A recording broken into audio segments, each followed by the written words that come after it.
साथियों नमस्कार।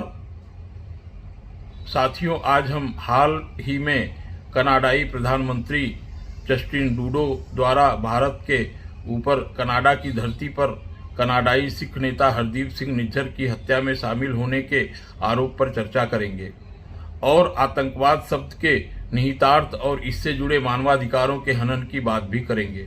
क्या भारत का आतंकवाद का आरोप अपने मानवाधिकारों के हनन को छिपाने की एक चाल है? प्रधानमंत्री जस्टिन ट्रूडो ने भारत द्वारा कनाडा की धरती पर कनाडाई सिख नेता हरदीप सिंह निज्जर की हत्या में शामिल होने का आरोप लगाया है।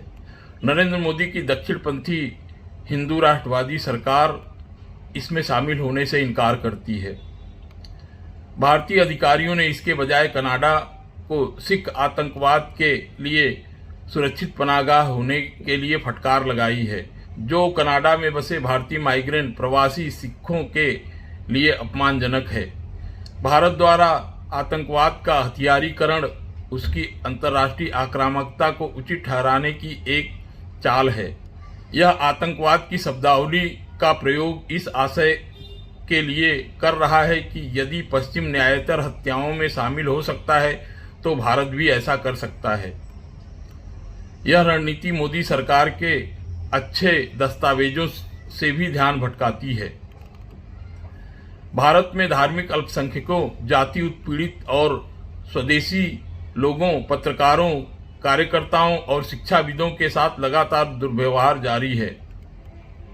आतंकवाद को इस रूप में परिभाषित करना औपनिवेशिक शक्तियों द्वारा राजनीतिक असहमति को दबाने के लिए इसके उपयोग के एक लंबे इतिहास को दर्शाता है। आतंकवाद एक विवादित अवधारणा। हालांकि आतंकवाद का उपयोग सर्वव्यापी है, इसकी कोई सर्वमान्य परिभाषा नहीं है।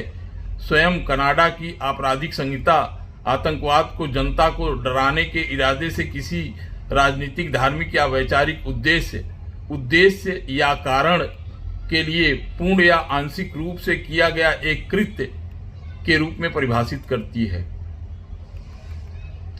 आतंकवाद नाजायज या अनैतिक हिंसा का प्रतीक है जिसे कानूनी परिभाषाएं पकड़ नहीं पाती हैं।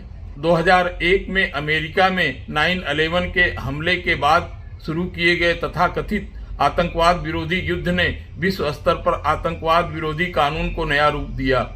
उसी समय कनाडा ने आतंकवाद की उपरोक्त परिभाषा को आपराधिक संहिता में शामिल भी किया।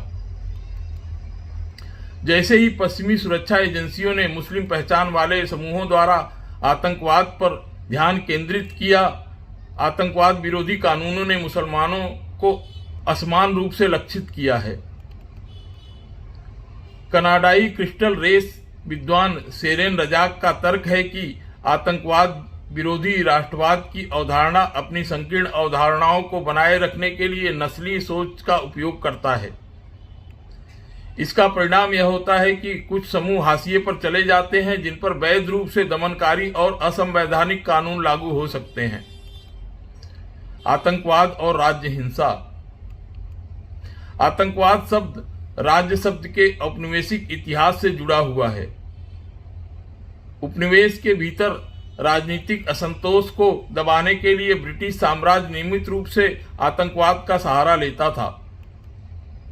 राष्ट्रीय सुरक्षा के नाम पर कनाडा में भी आतंकवाद का इस्तेमाल स्वदेशी लोगों के साथ नारीवादियों, श्रमिक आंदोलनों और अन्य राजनीतिक असंतुष्टों के खिलाफ राज्य हिंसा को उचित ठहराने के लिए किया जाता रहा है।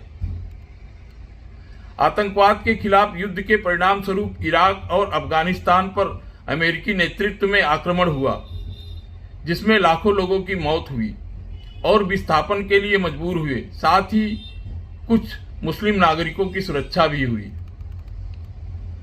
एक समय में राज्य हिंसा को ही आतंकवाद माना जाता था, लेकिन हाल के दशकों में यह शब्द राज्य हिंसा के लिए उपयोग से बाहर कर दिया गया है। आजादी के समय जनरल डायर द्वारा किया गया जलियांवाला बाग हत्याकांड अंग्रेजी राज्य हिंसा या राज्य आतंकवाद ही था। आतंकवाद को अब गैर राज्य संस्थाओं द्वारा नाजायज हिंसा के रूप में समझा जाता है। यह अजीब है क्योंकि राज्य स्वयं इतने बड़े पैमाने पर अनैतिक हिंसा में शामिल हो सकता है जिसकी बराबरी गैर राज्य संगठन कभी नहीं कर सकते।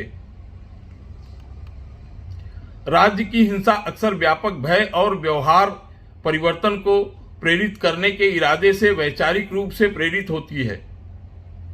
इसे कुछ विद्वानों को राज्य हिंसा को ही आतंकवाद मानने पर पुनर्विचार करने के लिए प्रेरित किया है। सत्ता की औपनिवेशिक तकनीकें।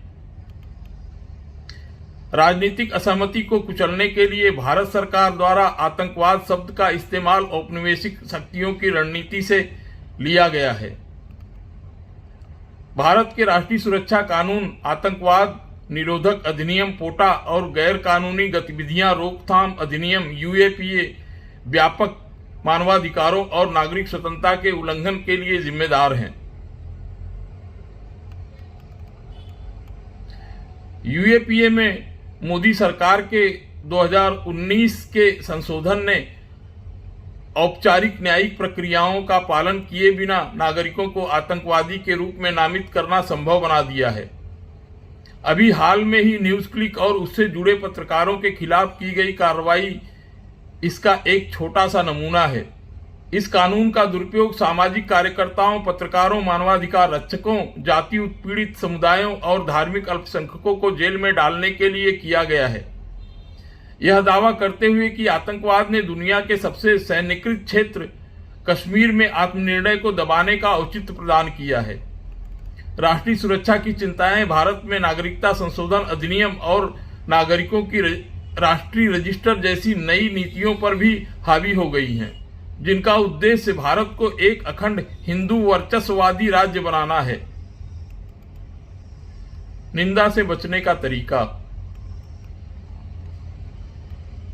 सिख अलगाववादियों या खालिस्तानियों को आतंकवादी के रूप में नामित करके भारत निज्जर की हत्या में अपनी कथित संलिप्तता, जो कि जांच का विषय है, के लिए व्यापक घरेलू निंदा से बच गया है।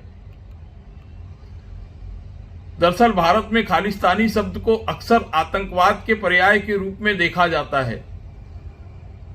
यह सिख अलगाववादियों के खिलाफ घातक हिंसा को उचित ठहराने के लिए एक कलंक लेबल के रूप में सिखों पर चिपका दिया जाता है।